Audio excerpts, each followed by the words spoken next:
Hi, it's Fies Taro. Hello, Aries placement. So, the person on your mind. Okay, so this is love reading. So, I think pwede nating gawing timeless, no? Kung kailan mo ito mapanood. Kung mag-resonate ka. Okay, kunin mo yung advices. Okay?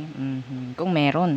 So, syempre, before tayo mag-start, kung hindi ka pa nakakapag-subscribe, please do subscribe and hit the notification bell para lagi po tayo maging updated sa mga mangyayari pa lang. Okay? And yeah, don't forget na mag-follow sa atin pong FB page. And kung may tanong po pagdating sa private or personal reading, message lang po sa atin pong FB page for more info.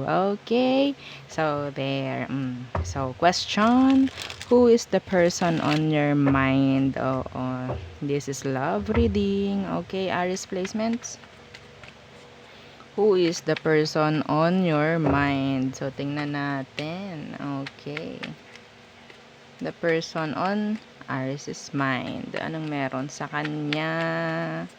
Okay. Oh, the lovers.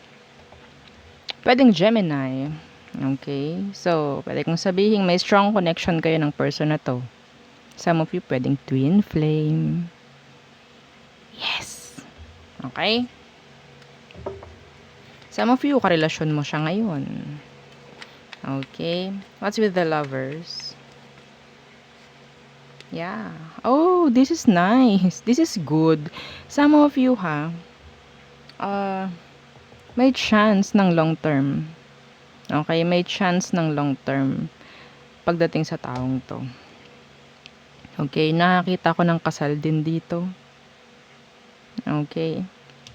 Tinanong natin, sino ba tong taong to? Pwedeng karelasyon mo ngayon. Pwedeng kasal kayo. Okay, or pwedeng matagal na kayo nagsasama.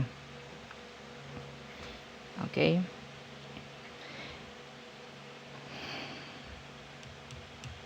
Some of you, this person, meron siyang offer. Yeah, kinukuha muna natin kung anong mga meron sa taong to. Okay, mga pwede. Some of them, pwedeng nag-o-offer ito ng relationship with you or pwedeng mag-aalok or nag-aalok na ng kasal. Okay?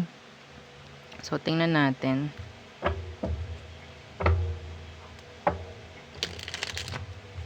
Parang bago to Aries. Parang bago Okay, tingnan natin. Some of you if you're single na nakikinig ngayon, pwedeng maging person mo is a Gemini. Okay? Maging ka-forever mo is a Gemini. Yeah. So, ano ba yung totoo niyang feelings? Okay, ano bang feelings niya, emosyon sa'yo? The 9 of Wands. Okay. And the 3 of Cups. Okay. Naku po. So, ano kuha ko rito? Pwedeng karelasyon mo, pero lagi may issue. Okay, may issue. Pwedeng on and off. Pwedeng pagod na pagod ka na dahil yung iba sa kanila merong tendency na parang single pa rin. Okay? Single pa rin. Kahit yung sinabi kong magkarelasyon kayo, kahit sobrang tagal na. Okay? Nandyan yung dumarating pa rin sa punto na itong taong ito is gawa ng ikasasakit ng ulo mo. Okay? So, tingnan natin, no? Emosyon niya pagdating sa'yo. If there is separation here, okay? Kung may separation dito, kasi parang meron yung iba. Parang natatakot siya na sumugal uli sa pakikipag-reconcile. Parang, oo, parang makikipag-reconcile or makikipagbalikan, pero parang hindi rin naman talaga magkakaroon ng solid, no, na pagbabalikan. Okay, yeah, the Hierophant in reverse. So, meron nga ditong mga hiwalay. Okay? Pwedeng nakarelasyon mo tong taong to, long term. Pwedeng kasal kayo. Yeah, pero ito yung issue. Or pwedeng, ito yung emosyon niya sa'yo ngayon. Aries, may tanong ako, no? Hindi ito para sa lahat, ha? May iba ka ba? May iba ka? Kasi yung nakukuha kong energy sa taong ito, pwedeng gusto niya makipagbalikan pero parang ang hirap na. Okay. So, tingnan natin anong emosyon mo. Okay? Anong emosyon mo for this person?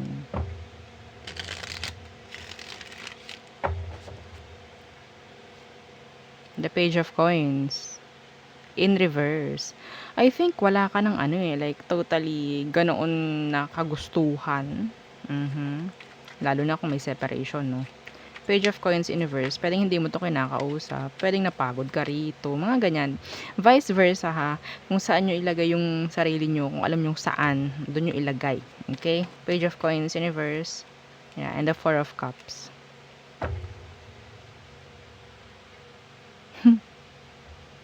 Oh. Yung iba rito nagpapahabol. Nagpapahabol ka ba, Aries? Yeah, the Nine of Cups in reverse. May nagpapahabol dito. Meron ditong napapagod. Kakahabol. Pinapahabol mo siya. I think kung deserve naman niyang humabol or habulin ka. No, deserve naman. Deserve ba? Lalo na kung maraming nangyaring issue noon na siya yung may gawa. Yeah, deserve mo na magpahabol. Okay, so tingnan natin.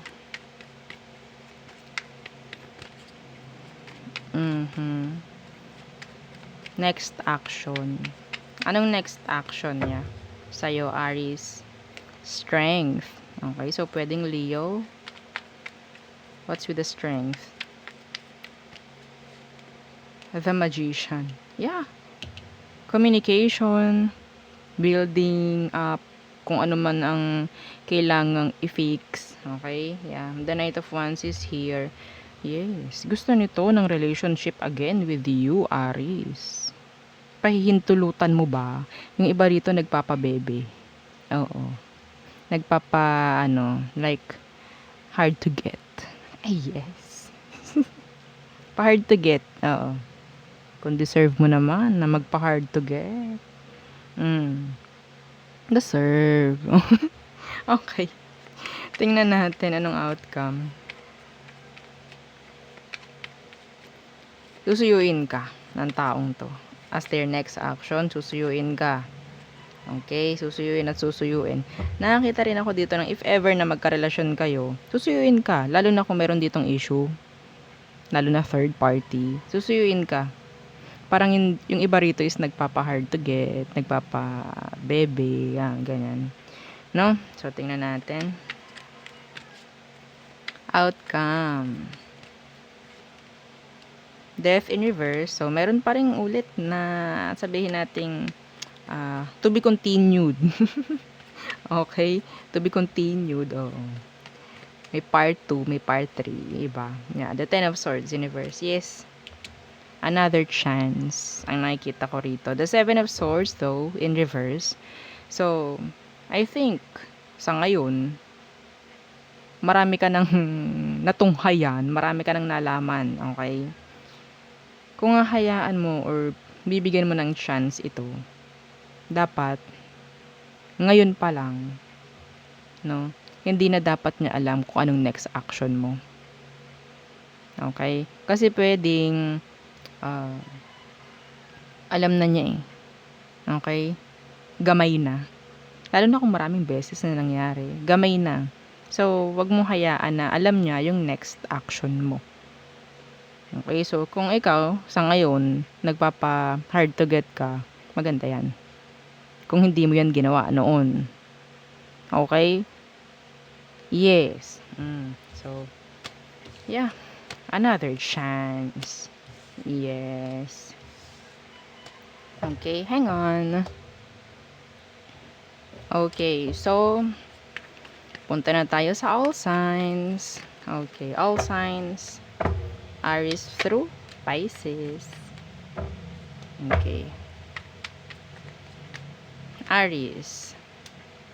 Another chance. Yes. Okay. Meron pa ritong kailangang i-fix, ha?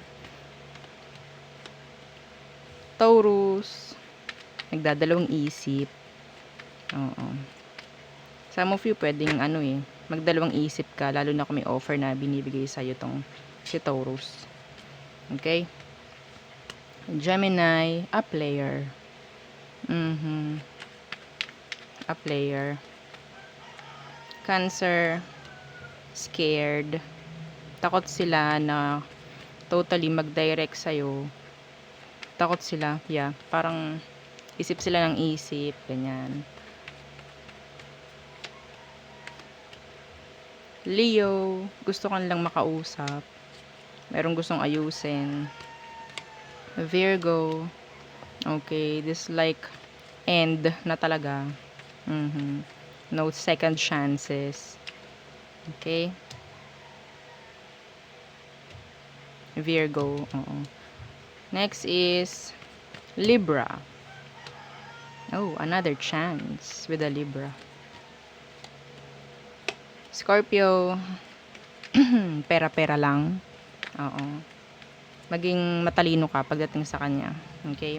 Meron siyang mga dark intentions. Okay? Sagittarius, nabibiter sila ngayon. Gusto nila makipagrelasyon or makipag-connect. Okay? Pero nandun pa rin yung hindi sila healed. Capricorn, they still want you. Nag-expect pa rin sila sa'yo. Aquarius, attracted pa rin. Lalo na kung merong pagbabago sa'yo ngayon, Aries. Okay? Attracted na attracted sila sa'yo. Mga pababae, mga palalaki, ha? Pisces, so gustong humingi ng another chance ni Pisces dahil ayaw niya na maging miss opportunity yung inyong situation or yung inyong relation. Okay, so there, yun po ang ating reading for Aries placement. So, thank you.